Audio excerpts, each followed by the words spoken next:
Recently I was watching this video और मुझे इस वीडियो के बारे में ये अच्छा लगा कि यार इसका कॉन्सेप्ट बहुत ही यूनिक था और मैंने ट्राई करा कि लेट्स फाइंड आउट कि यार क्या मैं इसके डायरेक्टर से या फिर जो लीड एक्ट्रेस है उससे बात करके पता कर सकता हूँ कि इसका कॉन्सेप्ट है क्या एक्चुअल में। और कमेंट्स में अगर मैं जाऊँगा तो मुझे काफ़ी सारे वो मिल जाएंगे कॉन्सेप्ट एंड ऑल। बट फिर मैं गया इंस्टाग्राम पर और मैंने सीमा हरी को जाकर मैसेज करा।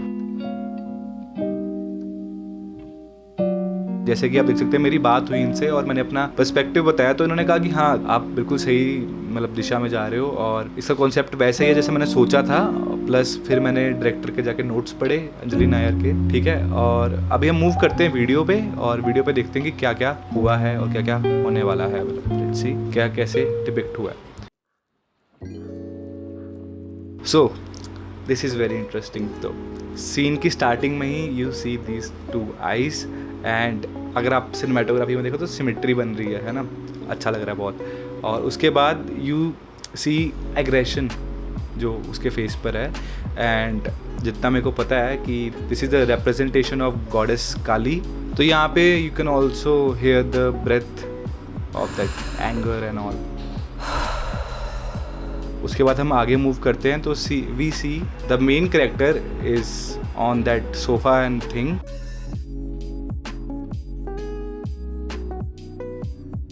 यही हमारा जो फर्स्ट स्लाइड है जिसके बारे में बात करी गई है। तो उन्होंने ऐसा लिखा है कि अगर like she is in deep thinking और वो एक चिंता में है। और जैसा कि उन्होंने लिखा है if my son went from Skittles and didn't return और played in the park and didn't return and went for a jog and didn't return.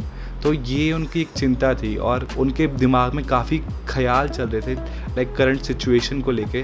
तो उन्होंने वो एज अ लीड करेक्टर के ज़रिए उन्होंने रिप्रेजेंट करे हैं वो सारे ख्याल।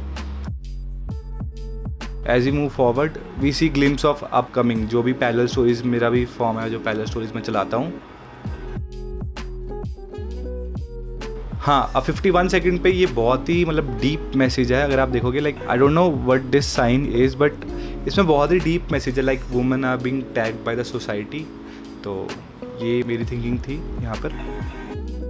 एंड जैसे वो बाहर देख रहे होते हैं तो दे आर वंडरिंग क्या मैं ये कर सकती हूँ, क्या मैं ये नहीं कर सकती। एंड देन एक और लड़की आती घर में ही, वो आकर उसे रियलिटी चेक देती है कि तुम्हें ये नहीं करना चाहिए। तो actually she is holding that white cloth which represents you all know death.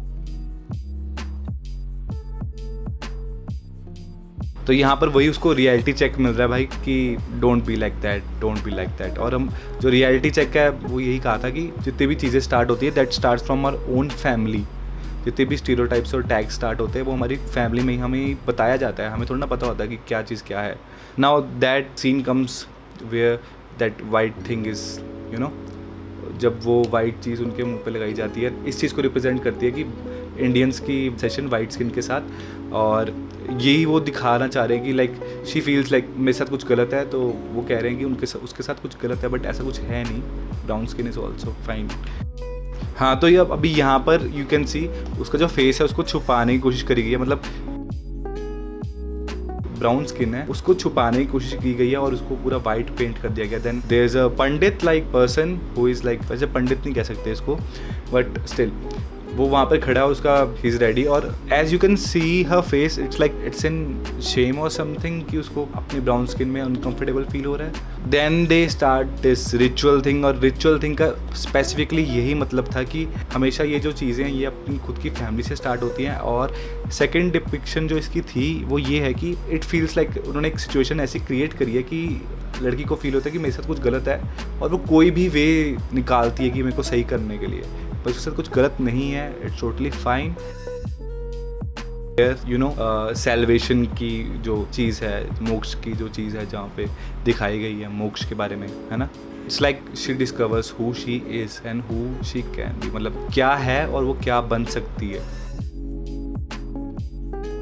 As you can सी वो एक छोटा सा ग्लिम्स आता है, उसकी फैमिली फ़ोटो बर्न हो रही है तो उसको पता लगता है कि यार ये मेरी फैमिली से ही स्टार्ट हुआ है this racism and all. And now she like screams in anger. वो जो अपना जो कमीज या फिर जो वाइट क्लोथ है उसे छोड़ देती है, डिपिक्टिंग दिस, रिप्रेजेंटिंग दिस कि जो नॉर्म्स थे जो उसके घर वालों ने और सोसाइटी ने उसको दिए थे उसने छोड़ दिए हैं. Now she is free of that tags and all. Then we see this boo boo boom boom and वो काली का रिप्रेजेंटेशन यहाँ पे फिर से आता है, you know, goddess Kali.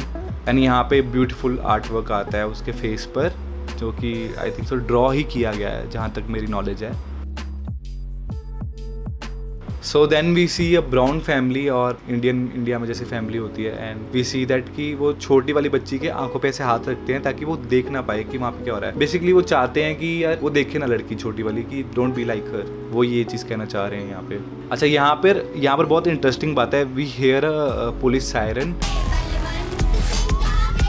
And we see this town burning. तो जो डायरेक्टर साहब थे उनका कहना ये है कि they saw their neighbourhood burned around me in Los Angeles as a part of climate change, COVID, truth, class wars, and I couldn't help but wonder if anything from a current system was salvageable. तो उन्होंने जो चीज़ें अपनी depict करी ना कि उनका Los Angeles में नेबरहुड बर्न एंड कोविड वाले scene and basically all that suffering, उन्होंने इस वीडियो में वो रिप्रेजेंट करा. It's so beautiful. हम एक वीडियो से इतना कुछ दिखा सकते हैं. एंड अगर कई लोगों की माने तो यहाँ पर कह रहे हैं कि the mother earth is crying. And अगर मेरे कॉन्सेप्ट के हिसाब से चलें तो ब्राउन गर्ल इज़ लाइक, वो जो हमारा मेन कैरेक्टर है वो ऐसा है कि शी हैज़ डन इनफ, वो अब और नहीं सह सकती, लाइक बहुत हो गया. The power of an emotion यहाँ पर दिखाया गया. अब यहाँ पर बहुत अच्छा इंटरेस्टिंग पार्ट है क्योंकि ये एंड का पार्ट स्टार्ट हो जाता है और यहाँ पर हम सी पहले घर पे, फिर घर से बाहर निकले and now she is in nature. और घर पे भी उसको एक्सेप्टेंस नहीं मिली, घर पे भी उन्हें एक्सेप्टेंस नहीं मिली, उसके बाद टाउन में भी उन्हें एक्सेप्टेंस नहीं मिली, बाहर भी एक्सेप्टेंस नहीं मिली. व्हेन शी डिस्कवर्स नेचर, तो अब नेचर में जाते ही क्या हुआ कि शी फाउंड पीस, और नेचर ने उसे रिजेक्ट नहीं करा है ना, उसको जज नहीं करा, प्लस एक्सेप्ट करा. तो नेचर हमें कभी भी जज नहीं करता क्योंकि हम जैसे बने हैं वैसा ही हमें उसे, वो जैसी बनी थी उसे वैसे ही एक्सेप्ट किया गया. और गाने के हिसाब से I think so, I don't know how this thing came to my mind कि क्लोजर लिखा था और it was a perfect closure for this song.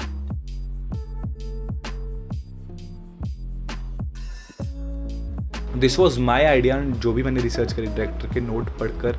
अगर आपको ये चीज़ अच्छी लगी तो यार प्लीज़ यार लाइक कर दो, शेयर कर दो. और आई थिंक सो अगली वीडियो भी मैं कोई ऐसी ही बनाऊंगा, कोई डीकोड करने वाली, है ना. अगर आपको ऐसी कोई वीडियो पता है तो कमेंट में लिख सकते हो आप, मैं उसको डीकोड करने की कोशिश करूँगा. पीस.